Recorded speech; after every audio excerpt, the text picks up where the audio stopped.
사순절이 시작된 지난 수요일 우리 더글라스 고등학교에서 이 학내 총기 사건이 발생했다고 하는 뉴스 다시 말씀드리지만 니코라 지역에서 접했을 때 우리 팀원들 전체가 다 충격에 빠졌었습니다. 제가 이미 감독님 서신을 읽어드렸듯이 우리 이 마조리 스톤맨 고등학교에는요 우리 연합감리교회 학생들이 많이 다니고 있다고 합니다. 이제 우리 감독님이 말씀하신 것처럼 편지로 쓰신 것처럼 정말 우리가 좀 더 관심을 갖고 어떻게 우리 교회도 연합감리교회로서 이 연대성 속에서 이 일을 함께 동참할 수 있을지 여러분들이 기도함으로 그렇게 참여할 수 있기를 원합니다. 이번 사건을 여러 생각을 가지고 지켜보며 그리고 설교 준비할 때 방향이 살짝 틀어지게 되었어요. 그것은 뭐냐면 이 세상의 안전한 지대는 어디일까? 원래 제목은 이게 아니었는데 함께 이 말씀을 묵상하고 이 상황을 한번 들여다보면서 이런 제목을 정했어요. 세상의 안전한 지대는 어디일까? 이번 사건이 발생한 마조리 스톤맨 더글라스 하이스쿨은요 우리 플로리다에서도 안전한 지역에 속하죠. 그리고 시크릿 측면에서도 만전을 기하고 있었던 그런 고등학교로 알려졌습니다. 그런데 그런 곳에 이 비극적인 사건의 현장이 되고 말았으니 이런 생각을 좀 할 법합니다. 지난 금요일입니다. 선교 다녀와서 교회에 출근할 때 교회 뒷길에 스타 오브 데이빗이라고 하는 퓨너럴 홈이 있는데 그곳에서 이번에 희생당한 학생들 장례식이 거행되고 있었어요.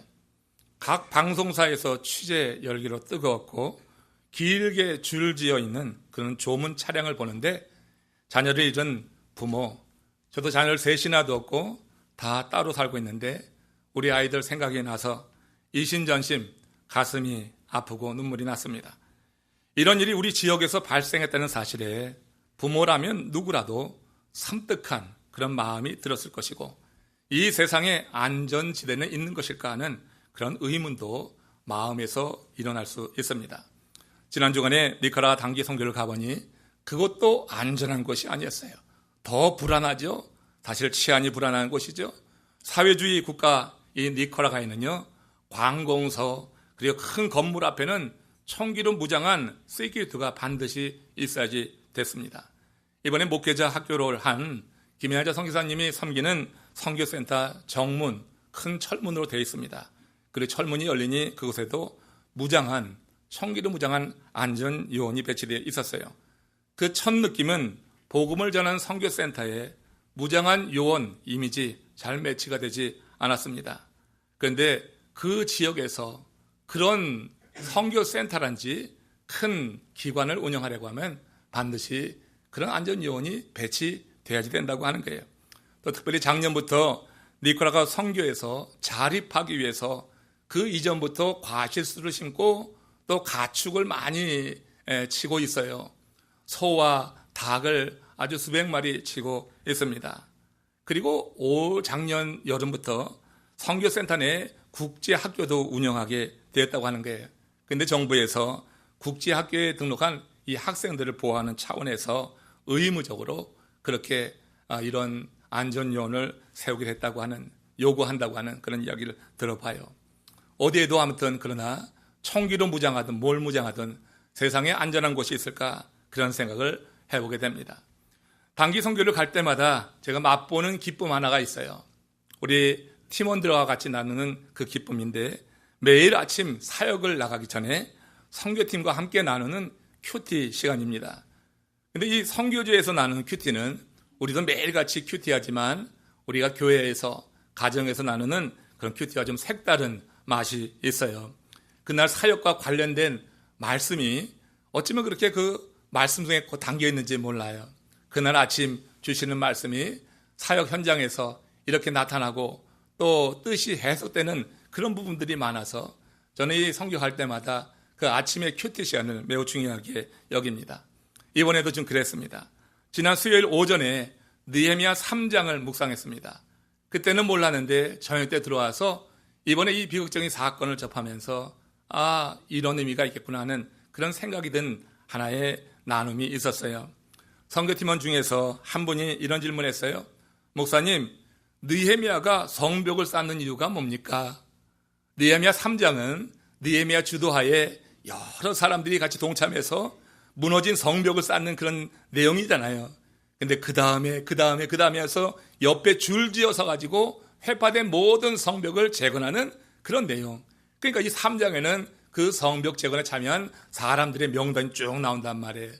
사실 여러분 성경 읽다가 이 사람 명단 나오고 족보 나오면 그냥 건너뛰기 쉽잖아요. 이 명단이 나오니까 좀 사실 지루한 것이 사실인데, 질문을 던진 우리 집사님께서 묵상할 내용이 없어서 그랬는지 아무튼 그런 질문을 던졌는데 한번 뒤집어서 생각하고 그날 이런 여러 사건과 함께 견주어서 비추어서 보니까 그게 참 의미 있는 질문이었고, 그날 우리가 한번 그 질문에 대한 답을 발견하면 참 의미가 있겠다 하는 것으로 여겼습니다. 여러분, 예루살렘 성벽 재건은 왜 하는 겁니까? 느헤미야가 성벽을 쌓는 이유가 도대체 무엇입니까? 여러분이 이런 질문을 받는다면 뭐라 대답을 하시겠어요? 얼른 드는 생각은 무너졌으니까 세우는 거 당연하지. 무너진 거 세우는 거 당연하지. 그런 말씀을 할 수 있을 거예요. 여러분, 그러나 저는 그날 간단히 대답을 했고 이제 지금 생각해보고 더 구체적으로 말씀 나누겠다고 하는데 그 대답을 오늘 하겠습니다. 영적인 이유로 해석이 됩니다. 즉 하나님이 느헤미야에게 성벽 재건을 명하신 이유는 그 백성의 영적인 안전을 위해서라고 저는 그렇게 믿습니다. 일반적으로 여러 나라에서 성을 셀 때는 외세 침입을 막기 위함입니다. 육적인 안위, 안전을 위해서 성벽을 쌓는 게 맞잖아요. 만리장성 그 긴 거리에 벽을 쌓는 것도 외세 침입을 막기 위해서 그렇게 벽을 쌓는 것 아니겠습니까?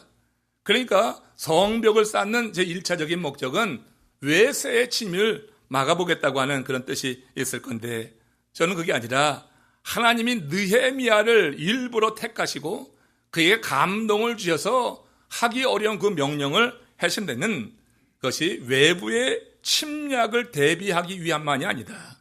그것은 성과 속을 구분하시려고 하는 하나님의 깊은 뜻이 담긴 공사였다고 하는 거예요. 이미 수르바벨 성전이 세워졌지만 성벽이 무너진 상태에서는 여러분 성과 속이 혼재되어 있는 상태 속에서 이스라엘 백성들이 그 외세에 속해 있는 이방족 속의 우상을 섬기는 이런 일들이 여전히 자행되고 있는 상황이었어요. 이런 상황 속에서 하나님께서 느헤미야를 택하여서 성벽을 쌓으라고 하신 이유를 생각해 볼 때 이것은 분명히 성과 속을 구분하시려고 하는 홀리니스하고 세큘러리티, 세속적인 것을 구분하려고 하는 하나님의 깊은 뜻이 담겨있는 명령일 것이다. 이런 생각을 해보게 되었습니다. 하나님은 우상이 우리 믿는 하나님의 사람들의 삶 속에 스며드는 것을 정말 원치 않으시죠. 그런 우상의 사상과 우상을 섬기는 그런 일들이 그 백성들 가운데 스며드는 것을 막아내기를 원하셔서 이 성벽을 쌓으라 그렇게 감동을 주신 것이라고 해석합니다. 하나님은 이처럼 당신의 백성들이 성과 속을 구분하며 거룩하게 살아가기를 오늘 이 시대에도 원하는 줄로 믿습니다. 이 성과 속을 구분하고 거룩한 존재로 살아가는 하나님의 사람들이 이렇게 정말로 말도 안 되는 엄청난 일을 그렇게 일으킬 수는 없는 거예요. 세속에 속하며 경쟁에 빠지고 세상의 가치에 빠져가지고 비교의식하면서 자기 자신의 그런 열등한 그런 의식 가운데 빠지고 정신적으로 문제가 있게 될 때 이와 같은 악한 일들이 벌어지는 것이지, 하나님의 거룩한 백성으로 우리 하나님이 지정하신 그곳에 살게 될 때 우리가 그럴 리가 없겠다 하는 생각을 해봐요. 사실 여러분 성경에 증거가 있는데 다윗이 이 사실에 대한 깊은 깨달음을 가지고 시편 16편 5절 6절에서 이렇게 말씀했습니다. 같이 읽습니다. 여호와는 나의 산업과 나의 잔의 소득이시니 나의 분깃을 지키시나이다. 내게 줄로 재어진 구역은 아름다운 곳에 있으며 나의 기업이 실로 아름답도다. 보세요. 다윗은 하나님이 자신의 분깃을 지키시는 분이라고 고백하고 있습니다. 그런데 하나님이 분깃을 지키시는 것은 하나님이 지정한 곳에 거할 때라고 하는 믿음이 있어요. 그럼 내게 줄로 재어진 구역은 아름다운 곳에 있으며 나의 기업이 실로 아름답도다. 내가 이곳에 있을 때 하나님이 나의 분깃을 지켜준다고 하는 그런 고백이 되는데, 두 번째 줄에 내게 줄로 재어진 구역이라고 하는 것을 여러분 관심을 갖고 한번 생각해 보기 원해요. 하나님의 줄로 재어진 구역, 이것이 여러분 아름답게 지켜질 그런 우리의 기업이 있는 곳이 되어야 된다고 하는 것이에요. 이 구역 안에서 하나님의 통치를 받으며 살 때 자신의 분깃을 하나님이 지키신다고 하는 겁니다. 오늘 본문은 이 구역을 벗어나려다가 큰 화를 당하고 그리고 깊게 회개한 이후에 하나님께 돌아서 온 그런 요나의 이야기예요. 요나는 이 구역을 벗어나려고 했어요. 하나님이 그 시대, 그 시간, 그 장소에서 그에게 정한 이 구역이 있었어요. 하나님의 줄로 재어진 구역이 있었는데 그 줄로 재어진 구역에 머무는 것을 그는 원치 않았어요. 그 당시 이 이스라엘은 아수르에 의해서 침략을 받아서 큰 어려움을 겪고 있었어요. 그러니까 요나는 그 아수르를 어떻게 보겠어요? 다른 이스라엘 민족처럼 원수로 보는 것입니다. 그런데 하나님께서 아수르를 심판하시겠다고 하는 그런 계획을 말씀하셨어요. 그러니까 요나는 처음에 좋았을 거예요. 그런데 아수르를 심판하기 전에 아수르 백성들 가운데 돌이켜서 구원받을 자가 있다며 하나님께서 그 백성에게 회개를 선포하라고 하는 거예요. 그런데 그 일을 누구에게 맡긴 거예요? 요나에게 맡긴 거예요. 요나를 부르셔서 그 일을 행하라고, 너 니느웨로 가서 회개를 선포하라고 하는 거예요. 하나님은 요나에게 그 명령을 하셨는데, 그들을 회개시키라고 명령하셨는데 아수르에 대한 요나의 감정이 안 좋은 거예요. 요나는요, 그 명령을 받았는데 정말 그 명령만은 따르고 싶지 않은 거예요. 그의 감정이 그로 하여금 그런 생각을 하게 한 거예요. 여러분, 우리가 누군가에게 악한 감정을 갖고 있고 미워하고 시기하고 반목하고 있을 때 아무리 하나님의 말씀을 통하여서 용서하라, 이해하라, 다 품으라고 그렇게 하나님의 말씀이 우리에게 선포돼도요, 누군가에게 악한 감정을 갖고 미워하는 마음 가운데 사로잡혀 있으면요, 이게 안 되는 거예요. 요나가 여러분 하나님의 말씀을 듣는 선지자인데, 하나님의 말씀이 임하는 그런 선지자고 말씀을 맡은 자인데, 하나님의 말씀이 아주 분명하게 그에게 임했을 때도 이처럼 이 아수르에 대한 악한 감정, 여기에 사로잡혀 있으니까 하나님의 말씀대로 살지 못하는 이런 모습을 우리가 보게 되는 거예요. 니느웨로 가라는 하나님의 뜻을 저버리고 마는 거예요. 그리고 정반대 방향인 다시스로 도망쳐 나가는 것입니다. 요나는 하나님의 줄로 재어진 구역을 거부한 거예요. 하나님, 당신이 정해진 이 구역은 정말 내가 볼 때 아름답지 않습니다. 여러분, 하나님께서 우리에게 정해진 구역을 내가 감정에 따라 여러분 우리 인생을 바라보게 될 때 하나님이 정해진 구역 아름답지 않을 수 있어요. 내 감정이 주님 앞에 다스려질 때 하나님이 정해진 구역은 언제나 어디서나 아름다운 곳이 될 수 있는 줄 믿습니다. 하나님이요, 그 장소를 아름답게 해주시는 거예요. 아름답게 보는 눈을 열어주는 거예요. 근데 우리가 여러분 육적인 감정에 누군가에게 여러분 이렇게 반목 가운데 사로잡혀 있을 때 하나님이 정해준 구역이 아름답지 않은 것입니다. 요나는 하나님이 명령하신 그 구역 안에 머물고 싶지 않았어요. 그래서 하나님이 정해진 구역을 벗어나서 바깥으로 나가려고 욥바로 내려가서 바로 만나 다세스행에 그 배에 몸을 실었던 것입니다. 그때 장면이에요. 요나서 1장 3절입니다. 같이 읽습니다. 요나가 여호와의 얼굴을 피하려고 일어나 다시스로 도망하려 하여 욥바로 내려갔더니 마침 다시스로 가는 배를 만난지라. 여기 여러분 참 의미 있는 단어 하나가 있어요. 여러분, 요나는 이때까지만 해도 모든 게 자기 생각대로 착착 진행되어 가고 있다고, 그래서 내 판단이 옳다 이렇게 생각했을지 몰라요. 여러분, 그 욥바에서 다시스까지는 아주 상당히 먼 거리예요. 그 당시로서는. 그 먼 거리를 가는 배가 하루에 두세 차례씩 있는 게 아니에요. 1년에 몇 차례 정도밖에 되지 않을 것입니다. 그런데 요나가 하나님이 정하신 그 구역에서 벗어나서 이제 저 다시스로 가려고 욥바로 내려갔는데 어떻게 해요? 욥바로 내려가서 어떻게? 마침 이 단어가 매우 중요한 거예요. 우리가 여러분 하나님이 정하신 구역에서 벗어나서 내 의지대로 내 마음대로 살려고 하는데 마침 세상 일이 잘 될 때가 있어요. 내가 계획한 대로 내가 판단한 대로 세상 일이 쭉쭉 풀려나갈 때가 있어요. 여러분 하나님이 재어준 구역을 벗어나 사는데도 세상 일이 잘 된다고 좋아만 하고 있지는 않길 원합니다. 세상 일이 잘 될 듯 할 때 기뻐만 할 일이 아니라고 하는 거예요. 하나님이 정하신 구역을 벗어나는데 세상 일이 잘 된다고 하는 것, 내 생각대로 되는 그것만큼 사실 잘못 나가고 있는 것이에요. 그래서 그만큼 대가를 치러야지 원점으로 돌아온다고 하는 것을 우리 요나 이야기에서 배울 수가 있는 거예요. 우리 여러분이 플로리다에는 턴파이크가 있어요. 남북으로 길게 나 있습니다. 언젠가 여러분 제가 한번 우리 목사님과 만나고 집으로 돌아올 때 우리 지역으로 오려고 하면은 사우스를 타야지 되는데 잠시 착각을 해가지고 노스를 탔어요. 저 노스를 타는데 여러분 아다시피 턴파이크에 한번 들어가면은 그게 보면 엑짓이 바로바로 있는 게 아니잖아요. 이렇게 여러분 사람들이 많이 밀집해 있는 곳이면은 한 4, 5마일마다 하나씩 있지만 지금 저 세인트 피어스 그 지역에 가니까 이거 사우스로 갈 걸 노스로 타니까 그 다음 엑짓이 45마일이에요. 45마일. 나가는 구멍이 없어요. 여러분 우리가 갈 길을 제대로 택하지 못하고 엉뚱한 길을 택하게 될 때 그냥 45마일 그냥 가는 거예요.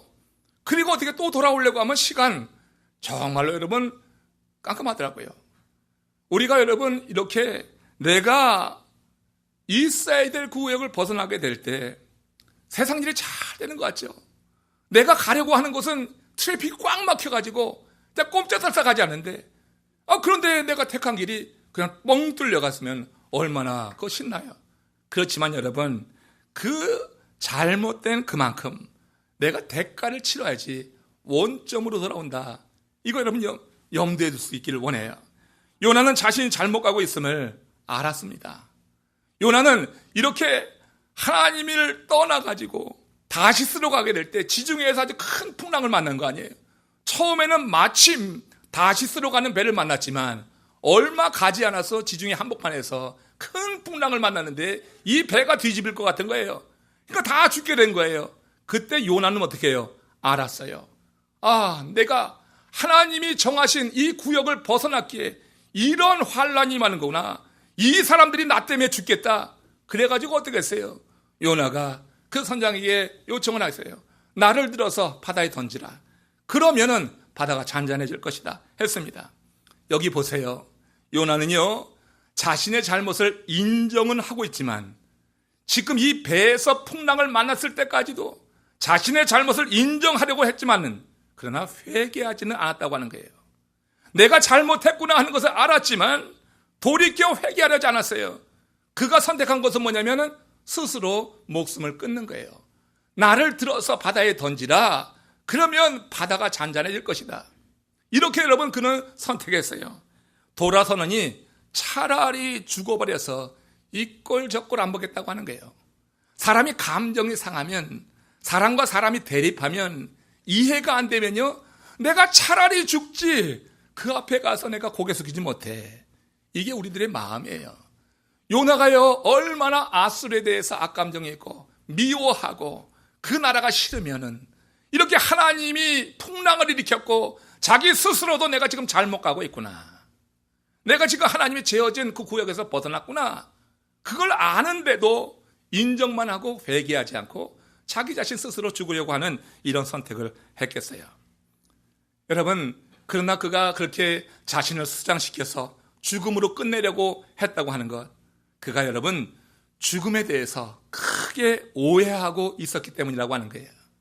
내가 그냥 이 바다에 빠져서 죽으면 끝이지 하는 생각을 하고 있었던 거예요. 그는 죽으면 끝일 거라고 생각했지만 큰 고기 뱃속에 들어가서야 죽음이라고 하는 것이 이게 아니구나, 그렇지 않다고 하는 것을 깨닫게 되는 거예요. 여러분, 죽음이라고 하는 것은 끝이 아니에요. 하나님이 정해주신 구역에서 벗어난 사람들이 맞이하는 죽음이라고 하는 것은 그것으로 끝이 아니에요. 오히려 끝없는 두려움의 시작이라고 하는 사실을 요나는 고기 뱃속에 들어가서 깨닫게 되는 거예요. 아니, 죽어서 끝이면 좋죠. 살기 어렵고 사는 게 어렵지 여러분, 사실 죽는 건 쉬운 일이에요. 사는 것이 더욱더 고통스러울 때가 많아요. 그럼 죽음이 끝이라고 하면 그렇게 끝나고 말지. 근데 여러분 그게 아니라고 하는 것을 성경은 우리에게 일러주고 있는 거예요. 죽음이라고 하는 영화에서 여러분 엔딩 장면에서 페이드 아웃 되는 것, 막 이렇게 가다가 점으로 하나 끝나는 것이 아니라고 하는 거예요. 그 후에 세계가 있다고 하는 것을 우리는 믿습니다. 영생이든지 영벌이든지 그 세계가 우리가 이 땅에서 하나님이 줄로 재어진 구역 안에 사느냐 안 사느냐에 따라서 결정된다고 하는 것을 알아야 돼요. 죽음이란 끝이 아니라 끝없는 두려움의 시작이다. 그래서 요나가 그 일을 겪고 나서 그 전까지는 죽기를 구했잖아요. 차라리 죽는 게 낫겠다 그랬는데 이 죽음의 실체를 보고 나서 요나는 살기 원하는 마음을 갖게 되었어요. 그게 하나님께 이렇게 부르짖었어요. 오늘 보면 요나서 2장 1절 2절 말씀입니다. 시작. 요나가 물고기 뱃속에서 그의 하나님 여호와께 기도하여 이르되 내가 받는 고난으로 말미암아 여호와께 불러 아뢰었더니 주께서 내게 대답하셨고 내가 스올의 뱃속에서 부르짖었더니 주께서 내 음성을 들으셨나이다. 하나님이 줄로 재어진 구역에서 떠난 인생에게 죽음은 끝없는 두려움의 시작이다. 이 사실을 알라고 했어요. 요나는 물고기 뱃속을 스올의 뱃속이다 이렇게 표현하고 있습니다. 이것은 음부를 말하는 거죠. 음부를 말하는 것으로 죽음을 의미합니다. 그러니까 요나는 죽음을 스올의 뱃속이라고 한 것인데 이 스올의 뱃속 죽음을 목격하고서 그 장면, 그 죽음에 대해서 이렇게 묘사해요. 요나서 2장 3절과 요나서 2장 5절에서 이렇게 말씀합니다. 같이 읽습니다. 큰 물이 나를 둘렀고 주의 파도와 큰 물결이 다 내 위에 넘쳤나이다. 물이 나를 영혼까지 둘러싸우며 기쁨이 나를 에워싸고 바다풀이 내 머리를 감쌌나이다. 여러분 큰 물이 나를 둘렀고 주의 큰 파도가 큰 물결이 다 내 위에 넘치면 어떻게 돼야지 돼요? 죽어야지 됐잖아요. 근데 여러분 지금 요나는 인식하고 있는 거예요. 죽음이라고 하는 것이 하나님이 정해주신 이 구역을 떠난 인생들이 겪는 죽음이라고 하는 것이 이렇게 여러분 큰 물이 덮치는 이런 상황 얼마나 답답하고 얼마나 두려워요. 그렇죠? 그런데 여러분 죽지 않는 거예요. 이 죽음이라고 하는 것이 없어져 사라지는 것이 아니라 큰 두려움의 시작이라고 하는 것, 지금 이 표현에서 우리가 배울 수가 있는 겁니다. 이는 그가 죽음을 죽고 싶어도 죽을 수 없는 두려운 상태가 계속되는 것으로 보고 있다고 하는 것을 의미하는 거예요. 요나는 이런 죽음의 실체를 경험한 후에 그 자리에서 매우 중요한 결단을 했어요. 하나님께서 그런 상황을 만들어 가신 거지요. 그때 이 결단이 무엇이냐? 하나님이 줄로 재어진 그 아름다운 구역 안으로 들어가겠습니다. 이렇게 결심을 한 거예요. 그는 그 사건 후에 하나님의 말씀의 통치를 다시금 받기로 그렇게 작정하면서 요나서 2장 4절에서 오늘 본문 마지막 절에서 이렇게 고백합니다. 시작. 내가 말하기를 내가 주의 목전에서 쫓겨났을지라도 다시 주의 성전을 바라보겠다 하였나이다. 내가 주의 목전에서 쫓겨났을지라도 이게 뭐냐면 내 죄를 인정한다고 하는 게, 내가 주의 목전에서 쫓겨났을 때 내 죄를 인정한다고 하는 고백이 있어요. 그러나 선상에 있을 때 파도가 치고 모든 사람이 죽는 그 상황에서는 인정은 했지만 회개는 하지 않았어요. 차라리 나를 물에 던져 죽이라. 죽으면 죽었지. 내가 그 구역 안으로 다시 들어가서 그 원수 같은 아수르 백성들에게 회개를 선포하지 않을 거다. 이 말에는 내가 회개를 선포하면 그 백성이 회개하고 돌아올 거라고 하는 믿음이 좀 전제된 거예요. 그 백성이 다시 회개하고 하나님의 은혜를 받는 것이 싫은 거예요. 내가 미워하는 아무개 있잖아. 그 사람이 은혜 받는 것도 싫잖아요. 그 사람이 밥 먹는 것도 싫잖아요. 그 사람의 뒷꼭지만 봐도 열받잖아요. 여러분 사람이 감정이 상해버리면요, 이게 뭐 하나님의 말씀이고 뭐가 없는 거예요. 하나님의 말씀을 맡은 선지자인데, 선지자가 이런 거예요. 선지자가. 그런 저한테 뭐라고 하지 마라. 여러분들 이해를 하자고. 사람이 참 그런 게 있더라 하는 것으로 우리가 좀 받아들였으면 좋겠어요. 여러분 지금 이렇게 하나님의 목전에서 쫓겨났다고 하는 거, 내가 죄 지었다고 하는 거 인정하는 거예요.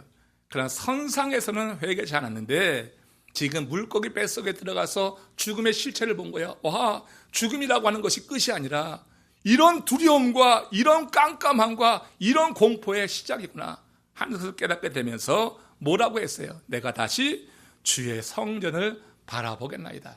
이거는 회개한다고 하는 게, 주의 성전을 바라보겠다고 하는 것은 주의 말씀의 통치 안에 다시 들어가겠다고 하는 것입니다. 여러분, 세상에서 가장 아름다운 곳이 어디예요? 하나님의 성전으로 고백되시길 바랍니다. 이 성전이 하나님이 줄로 재어주신 이 땅에 우리가 거할 것이라고 하는 믿음이 있기를 원합니다.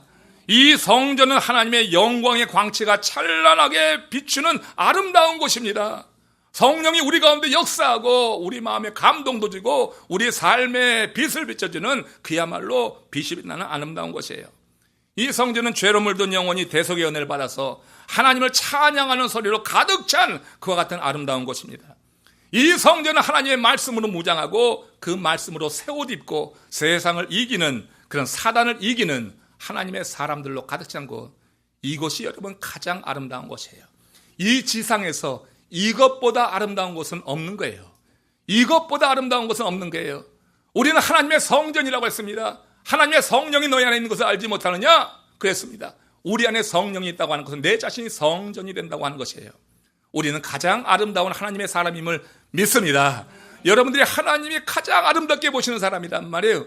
내 안에 성전이 있다고 하면 우리는 가장 아름다운 사람이에요. 옆에 지어지고 있는 이 아름다운 건물이 아니라 저와 여러분들 심령 가운데 있는 이 성전, 성령이 내주하심으로 내 안에 있는 성전이 더욱더 건조하게 말씀과 기도로 세워지게 될 때 우리는 세상에서 가장 아름다운, 여러분 나이 들어가면서 겉모습이 후패하고 늙어진다고 여러분 좌절하고 절망할 필요가 없는 거잖아요. 하나님이 보실 때 가장 아름다운 사람은 누굽니까? 그 안에 성전을 세우고 있는 하나님의 사람인 것이 됩니다. 이렇게 여러분 하나님이 통치하시는 그런 하나님의 성전이 아름다운 것이다. 이 성전에 거하는 한 우리는 하나님의 통치를 받게 되면서 사단을 이기고 세상을 이기고 하나님의 사람으로 빛을 드러내며 살 것이다. 살다 보면요, 울컥하고 감정이 일어날 때가 있어요. 근데 하나님의 말씀을 통치를 받는 사람은 꿀꺽하고 삼키더라 하는 거예요. 내 마음에 울컥하고 일어날 때 감정을 따라가면 요나처럼 되는 거예요. 그러다가 처음에는 마침 내가 생각한 대로 잘 돼. 뭐 이것저것 사업을 해도 잘 돼요. 그러나 여러분, 지중해 한복판에서 풍랑 만나서 죽게 된 요나처럼 결국은 하나님께서 그냥 두질 않는 거예요. 하나님이 택한 백성이고 구원받을 백성이라고 하면 하나님은 그렇게 해서라도 돌이키시는 거예요. 그래서 가던 길을 돌이켜서 다시 오라고 하는 게, 그 시간 동안 많은 시간이 낭비되고 많은 물질도 낭비되고 하겠지만 다시 돌아오는 것이 복인 줄로 믿습니다. 아무튼 우리가 주님이 부르실 때 주님 내가 여기 있습니다 하고 주님 앞에 회개하는 것이 중요해요. 선상에 있었던 요나와 물고기 뱃속에 있었던 요나의 모습은 그런 차이가 있는 거예요. 잘못을 인정했고 그러나 회개하지 않은 것, 회개한 것, 우리의 삶이 이렇게 나누어질 수 있다고 하는 것입니다. 요나는 죽으면 모든 것이 끝나지 않을까 하는 죽음에 대한 안일한 생각을 갖고 있었지만 실제 죽음은 그렇지 않다고 하는 것을 요나서 2장 6절에서 다시 한번 강조합니다. 한번 같이 읽어보세요. 시작. 내가 산의 뿌리까지 내려갔사오며 땅이 그 빗장으로 나를 오래도록 막았사오나 그랬어요. 여러분, 그가 경험한 죽음이라고 하는 것은 그의 생각과 전혀 달랐다고 하는 것을 여기서도 다시 한번 말씀하고 있잖아요. 여기 땅은 음부를 상징하지 않겠어요? 그 땅이 빗장으로 오래 막았다고 하는 것은 그가 죽음을 경험했다고 하는 거예요. 깜깜한, 여러분 갇혀지는 폐쇄 공포증 굉장히 두렵다고 하는데 정말로 땅이 빗장을 가둬서 죽음의 두려움, 이걸 경험했습니다. 그때 가서의 요나는 하나님께 진심으로 기도를 올렸던 거예요. 내가 말하기를 내가 주의 목전에서 쫓겨났을지라도 다시 주의 성전을 바라보겠다 하였나이다. 이는 요나가 영적으로 회복되고 있다고 하는 증거로 볼 수 있는 그런 고백입니다. 이는 그가 고기 뱃속에서 음부의 실체를 보았을 때 가장 먼저 주의 성전을 바라보았기 때문에 그가 지금 회복되고 있다고 하는 것입니다. 요나는 이제 자신의 죄를 솔직히 인정하고 동시에 하나님의 긍휼을 구하고 회복되고 있는 거예요. 성경에 보면 하나님의 종들이 성전을 바라봄으로 새 힘을 얻고 사명을 발견하는 것 자주 볼 수가 있습니다. 성전을 바라본다고 하는 것, 그건 성전에 충만하신 하나님의 통치 안에 들어가는 것이요, 말씀 안에 들어가겠다고 하는 그와 같은 결단인 거예요. 이는 영적으로 각성한 사람들의 고백이 되는 것입니다. 이렇게 고백하면서 하나님께 나가는 사람이 세상에서 가장 안전한 곳에 거하는 사람이다. 성경은 이렇게 하나님이 재어준 아름다운 곳에 거함으로 인생의 문제를 풀었던 많은 사람들의 이야기가 있는 거예요. 이사야, 히스기야, 다니엘처럼 대표적으로 성전을 바라보았다고 하는 직접적인 표현을 한 사람들도 있지만 그 외에도 인생의 큰 고기 뱃속에 들어가서 그런 절망을 경험했을 때 그 절망 속에 지지 않고 성전을 바라봄으로 말미암아 회복되어진 많은 사람들의 이야기가 있어요. 여러분들의 이름이 그 명단에 들어가기를 주의 이름으로 축원합니다. 내 이름이 그 생명록에 내 행위의 책에 들어가서 하나님께서 기억하심으로 영원한 삶을 누리는 그런 우리 모두가 되기를 소망해 봅니다. 하나님이 재어준 구역을 떠나서 자기 뜻대로 다시 들어가다 고난에 처한 요나, 다행스러운 것은 그가 그때 성전을 바라본 것이다. 그리고 진심으로 하나님께 간구하신 것이다.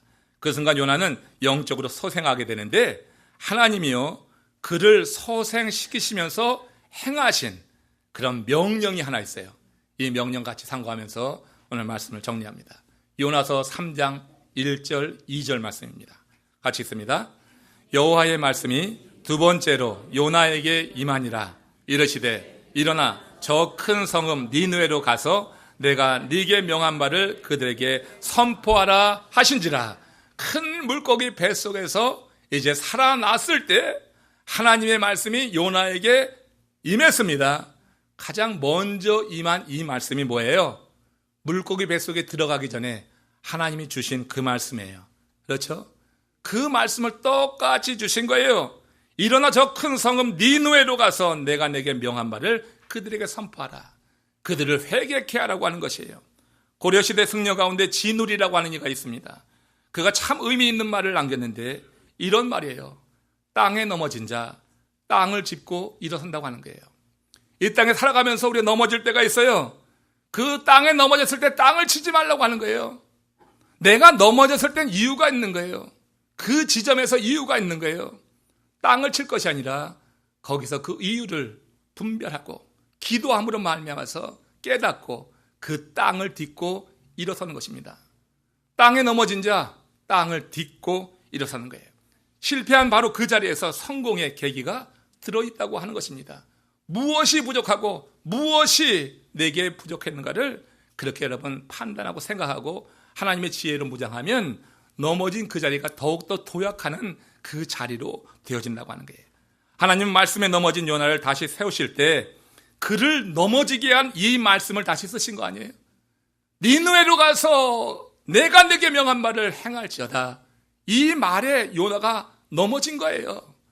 그 말, 그 안에 있을 때 하나님이 재어진 구역 안에 있는 것인데 이 구역을 벗어나서 다시 쓰러 가다가 어떻게 됐어요? 지중해 한복판에서 큰 풍랑만 나고 고기 뱃속에 들어갔어요. 완전히 넘어졌어요.